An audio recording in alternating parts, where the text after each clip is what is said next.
Assalamualaikum warahmatullahi wabarakatuh. Bismillah, alhamdulillah, wassalatu wassalamu ala rasulillah, amma ba'du. Masih bertemu lagi dengan saya. Alhamdulillah masih diberi umur panjang. Mari kita manfaatkan umur ini untuk mengaji ya. Untuk menyambung video yang telah ada, mari kita membahasnya. Dulu kita di video yang terakhir membahas tentang hukum nun sukun dan tanwin. Mari kita malam ini kita bahas hukum mim sukun ya. Hukum mim sukun itu terbagi menjadi 3. Yang pertama idgham misli, yang kedua ikhfa syafawi, yang ketiga idhar syafawi. Saya tulis dulu. Yang pertama tadi idgham misli, yang kedua ikhfa syafawi, yang ketiga idhar syafawi. Nih. Dulu nun sukun dan tanwin ada 5. Sekarang mim sukun atau mim sukun itu ada 3. Yang pertama idgham misli. Apa itu idgham misli? Bila mana ada mim sukun bertemu huruf mim. Sama, mim sukun bertemu mim ya. Baik itu harokat fathah atau harokat kasroh atau harokat dhammah. Itu sama saja. Yang penting ketika ada mim sukun bertemu huruf mim, maka hukumnya dinamakan bacaan idgham misli.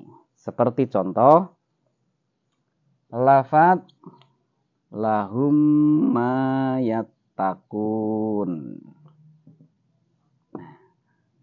Lahum ma yattaqun. Ini mimnya yang disukun. Ini bertemu mim. Jadi ada mim sukun bertemu mim, itu bacaannya disebut bacaan idgham misli. Cara membacanya ya, itu harus ada dengungnya. Sama dengungnya seperti huna musaddadah. Kalau huna musaddadah ukuran dengungnya 1 alif, maka idgham misli pun dengungnya 1 alif. Contoh lahum ma tidak boleh dibaca lahum ma yattaqun. Lahum ma tidak boleh. Tetapi di sini harus keluar dengung. Artinya harus keluar dengung ya. Itu idgham misli namanya. Jadi kalau kita membaca idgham misli harus ada dengungnya. Lahum ma yattaqun. Nah itu. Paham ya? Paham. Cuma itu mim sukun bertemu mim. Dimanapun berada, kalau di Al-Quran dari awal sampai akhir kalau ada mim sukun bertemu mim, pasti dinamakan idgham misli. Yang kedua yaitu bacaan ikhfa syafawi. Ikhfa syafawi. Bila mana ada mim sukun bertemu huruf ba, maka dinamakan bacaan ikhfa syafawi. Contoh tarmihim bihijaratin ya. Tarmihim bi. Ya ini mim sukun bertemu ba. Ini dinamakan bacaan ikhfa syafawi. Cara bacanya sama, harus mengeluarkan dengung.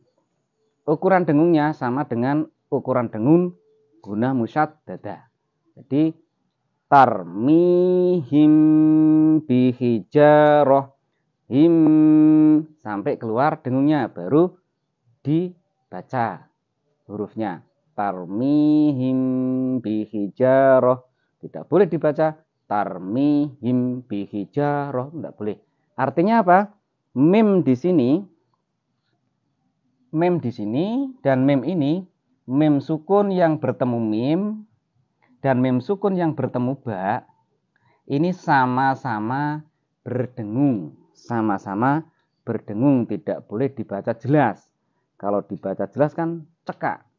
Tarmihim bihijarah, him bihijarah, him, itu jelas. Lahumma yattaqun, humma itu jelas. Tetapi kalau membaca yang benar itu harus keluar dengungnya. Tarmihim bihijarah lahum ma yattaqun. Nah, itu ya, diingat-ingat. Baik itu idgham misli, baik itu ikhfa syafawi, itu sama-sama ada dengungnya. Ukuran dengungnya itu sama persis dengan ukuran gunah musyaddadah, yaitu 1 alif atau 2 harokat. Yang ketiga, ini ya, idhar syafawi. Nah ini, untuk membedakan mim di sini, kita harus mengetahui bacaan idhar syafawi. Idhar syafawi itu apa? Ketika ada mim sukun, bertemu selain huruf mim dan huruf ba. Jadi ketika ada mim sukun, bertemu ta umpamanya, bertemu sin umpamanya, bertemu lam umpamanya, atau bertemu huruf-huruf yang lain di Al-Quran kecuali huruf mim dan huruf ba, itu dinamakan idhar syafawi. Cara bacanya tidak boleh dibaca dengung, tidak boleh dibaca dengung. Kalau idgham misli dan ikhfa syafawi harus ada dengungnya, tapi kalau idhar syafawi tidak boleh dibaca dengung, harus jelas. Contoh, alam taro. Alam taro. Umpamanya ada mim sukun bertemu tak.